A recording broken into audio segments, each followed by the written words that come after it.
Welcome to CHAT's 2022 Spring Exhibition, Spinning East Asia Series 2, A Net Disentangled.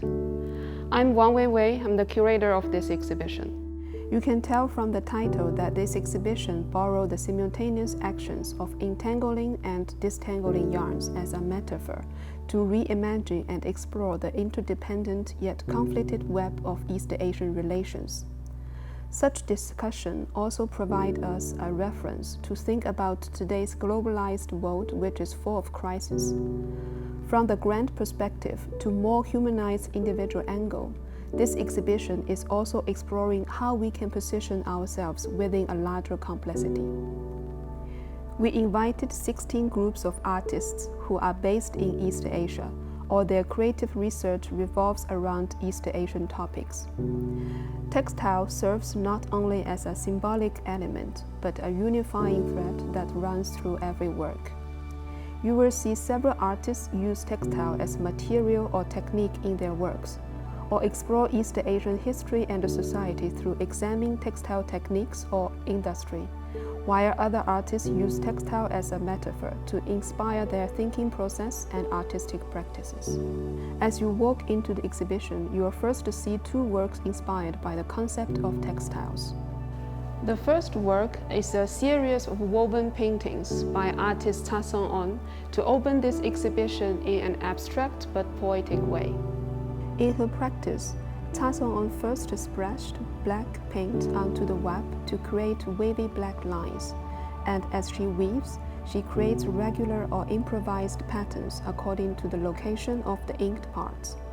Through her unique techniques, Ta Song-on's weaving work combines regularity with chances. It encouraged us to think, as individuals or groups, we are entangled in these ink-splashed accidents, mistakes, reconciliation, and forgiveness, weaving together to create an intricate picture. Next to Ta Song-on's works, you will see Man-Meito's installation, Diffusing Linear Body. This series spans across sculptures, painting, and other mediums. These works resonate with each other and reveal how threads seemingly contradictory states and qualities. Its softness, sharpness, lightness, and tautness can be embodied and transformed in one. This also stands as a metaphor for individuals situating themselves within a complicated social environment. Before entering Gallery 1, you may notice some colorful crystal-lined objects in the corners of an arcade. They are part of the sculpture series by Korean artist Park Ji-hee. Let's first have a look at the larger sculpture located in the D.H. Chen Foundation Gallery. In summer 2021, Park Ji-hee visited the Muse, where she collected mold samples and made several silicone imprints of old textile machines and architectural surfaces. After bringing the molds back to soil for cultivation, she extracted pigments and mixed them with resin, using silicone molds to create solid crystal blocks in various shapes. To the artist, the growth and corrosion process of mold is like countless tiny time capsules that preserve clues flowing over time. You will continue to see the small pieces of this series later in some corners in the exhibition. In Gallery 1, you will first encounter a series of textile pieces created by Korean artist Suki Seokhyung-kang. Suki's artistic practices is inspired by the traditional musical notation system called 정간보, invented in Joseon Dynasty. She deconstructed those traditional scoring systems and transformed it into a contemporary art language. She used those language to express the abstract and poetic metaphors of complex relations between individuals and social structures. In this exhibition, Suki worked with Hong Kong CCC Kaesун primary school students. The students were prompted to visualize their imaginary world, that what their future might hold, and their relationships with the people surround them.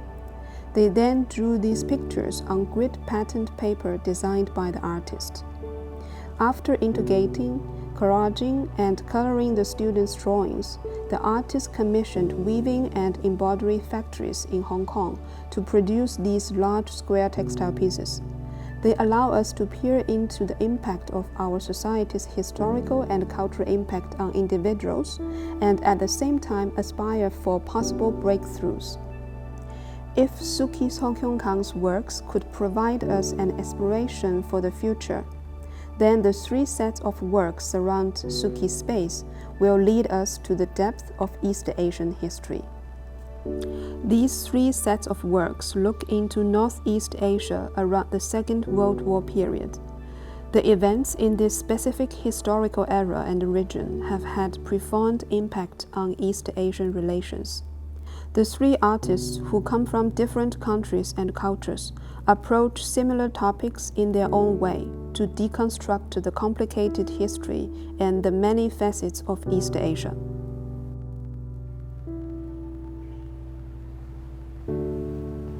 Luca Yang Yuanyuan and Yusuke Kamata display their works together in this space. Divided by the hanging screens, each artist's works occupy one side of the room. Let's look at Luca Yang Yuanyuan's work first. In Dalian Mirage, Yuanyuan details the modern history of Dalian using various mediums, including photography, moving images, and custom-edited books. The port city of Dalian was established at the end of 19th century under the control of Tsarist Russia. After the Russo-Japanese War, Dalian became a Japanese colony for 40 years. Now, 100 years later, old buildings and city blocks holding memories of past eras are disappearing due to China's rapid urbanization. In her work, Yuanyuan explores the intertextual relationship between image and printed text to highlight the city as a backdrop for a drama. On the other side of the room is a work entitled Japanese House by Yusuke Kamata. Since 2016, Yusuke Kamata has been researching the history of Japanese-style houses to examine various contemporary social issues. He researches houses that were built at different times and for different purposes in Japan, Korea, the United States, and Brazil. Similar incursions, Japanese houses exist on different continents in the same form, but under different political and social circumstances. As a concept, Japanese-style houses break through the boundaries of being and disappearing, aggression and injury, to reveal another side of cultural history. Although Yang Yuanyuan and Yusuke Kamata's works are thematically different, they both foster discussion about the complexity of war and colonial history, notions of truth and fictionality in historical writing, and the functional transformation of urban spaces across different periods. The juxtaposed works resonate with each other to form a dialogue. In this long and narrow space, you will see a research-based work entitled The Shadowlands Yonder by Hong Kong artist Li Kai-chung and Japanese artist Isachi Yoko. The project focuses on Manchuria at the start of 20th century, when war and colonization brought mass migration, the collapse of traditional empires, and the establishment of new nations. Based on historical documents and memories, Li Kai-chung constructed a 7-day journey of escape and repatriation through images and creative writing. Through reconstructing the psychological challenges of the journey, Li Kai-chung explores the process of identity transition under sudden political changes. On the other hand, Isachi Yoko revisited coastal repatriation sites in Japan. Mixing recordings taken from the sites with the melody of the former Manchukuo national anthem, he exposes the absurdity of the empty regime, its ill-planned immigration policy, and the hidden history behind the modern landscape. The two artists' works complement each other and collectively respond to the complexity of identity mapping and history. After going through a rather serious and heavy period of history, let's relax for a while in the video image space created by Wang Yahui. In Wang Yahui's video work, 1 and 1, she transforms ink art into a projection. Patches of ink are projected onto a wall, to reflect the ebb and flow of time with the displacement of the paper. Two small white towers on the wall resemble a process of dying and fading. Light appears when a patch of ink is drawn on the paper. As brightness and darkness come into being, yin and yang coexist. The world is a totality inhabited by people. This totality is not a homogeneous experience. Instead, it can unify various heterogeneous elements to form a kind of free space. This approach of looking at people and the world in wholeness is the sense of Wang Weiwei's creative practice in recent years. Let's move on to two sets of works that attempt to challenge our usual life experiences. In Chen Yun's space, she created a fictitious character I who lives in an era when fraternity is encouraged to persuade the demographic bonus. Here we can probe the value and belief of a fictional era where fraternity is highly recognized and honored. Reflecting on traditional East Asian family structure and the concepts of kinship forms narrative structure of this work. The three-child policy in China and the other initiatives by government across East Asia to encourage childbirth also motivated Chen Yiyun to create this work. It prompts us to consider how is the value and the status of a woman being defined? How do modern independent women accustomed to participating in social production view their own reproductive value? With an increase in fertility rate, will modern nuclear families revert to the extended family model? And how will family ethics be challenged in the future? The last set of works in Gallery 1 is co-created by Teru Yamauchi and Tong Ki-son, also known as Matsuda Motoyoshi. Together, they developed a space for an immersive digital video experience.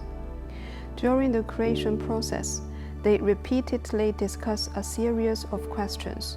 Why do we want to talk about East Asia? What is East Asia and where is it? What does East Asia signify? And how can East Asia be represented? They also direct these questions back to the audiences. Navigating through both the figural and the abstract, we are asked to consider our everyday conscious and unconscious behaviors along with our habitual cultural practices, and in doing so, to extend the concept of East Asia, deconstruct it, and finally reimagine it. As you leave Gallery 1, you will see two works that revolve around the history of Hong Kong. Let's take a look at Wang Bo's work first. In his investigation into the history of human hair trade, Wang Bo uncovered an intriguing fact. Hong Kong had been the center of the global hair trade as a result of China's isolation in 1960s. But in 1965, the U.S. Department of the Treasury imposed sanctions on Chinese hair exports through Hong Kong in a communist hair embargo policy. The issuance of this law is the starting point for Wang Bo's exploration of this turbulent era. In this work, Wang Bo combines historical documents with fictional interpretation. He created the short film of A Ghost Story, which weave together the geopolitics of the Cold War, globalization, and East Asian modernity, as well as the spectre of colonialism, continues entangling in this chaotic web that has been wandering in the cultural imagination of Hong Kong. Now you will see 9 screens on the wall showing the video work by Horian. Horian began his investigation into the evolution of textile production in Hong Kong and Greater China as an artist in residence at CHAT in 2021. His work Lining is the first of a planned 3-part video exploring the past 100 years of Hong Kong's textile industry and its migration to Greater China. Historical materials and interviews with former factory workers and managers are woven together with images of Hong Kong and Guangdong to chronicle Hong Kong's transformation into a post-industry city. This project has revealed a pattern of horizontal integration connecting the two cities that have long been obscured under the cloak of global capitalism. Here you will see the 3-channel video installation created by artist Zhu Junteng. He spent 6 months on Sheze Island in Taipei shooting a series of video works. Sheze Island is a sandbar formed by the intersection of 2 rivers. Situated in a big city, it is an isolated island left behind by modern life. In Zhu Junteng's moving images, people, things, and land are drifting to this place. From living in no fixed place to taking root, they face an unknowable past and the imminent arrival of a powerful force that will determine their future. Their anxiety and helplessness of being stuck in the middle with nowhere to go reflect the mood and situation of people in a society pulled apart by political and economic force. Let's keep walking forward to encounter Tsubasa Kato's installation. Here you will see video and instruments of his collaborative performance with the Hong Kong local band, the Interzone Collective. The artist selected a number of pop songs that are well known across generations in Hong Kong and rearranged them to form a new piece. During the performance, the band members stood in different locations. Each of them were bound together by long bongi cords. As a result, their movements were restrained. In this act of simultaneous cooperations and conflict, the relationship between self-identity and power, collective action and its goals become difficult to define. The exhibition extends further into CHAT Lounge, which displays 2 sets of works. You will first see the large square flowers on the windows of the arcade. They are part of Wang Yiquan's art series, Flowers of the Motherland. Wang Yiquan is interested in the traditional craft of fabric flowers as well as modern production models, from which he derives cultural connotations that weave through his research-based creations. CHAT Lounge also showcases 2 other pieces of the same series. The artist used mass-produced silk flowers and their packaging materials to create the installation piece. And the video piece, titled Very Private, is the culmination of the artist's work with silk flowers, weaving together his personal reflections with historical images. The whole series alludes to the bizarreness of Chinese society as the world's factory, as well as the people there, beautiful and cheap, proud and lowly. At the other side of CHAT Lounge, you will see a paintings installation by Li Qingyue. Using painting and text, Li Qingyue creates a new version of Sleeping Beauty. In this story, voices shape time and space.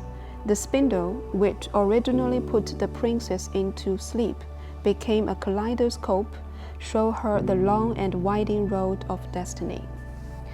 This is the last work of this exhibition. I hope it opened your mind with more imagination. Just like the exhibition itself, I hope it will bring us reflection and empathy, allow us to understand more about how we are intertwined in the history and the reality, and help us to imagine a journey into the future, even if it is full of challenges and unknowns. Thank you for your visit. I hope this exhibition brings you some new insights on history, culture, and our everyday lives.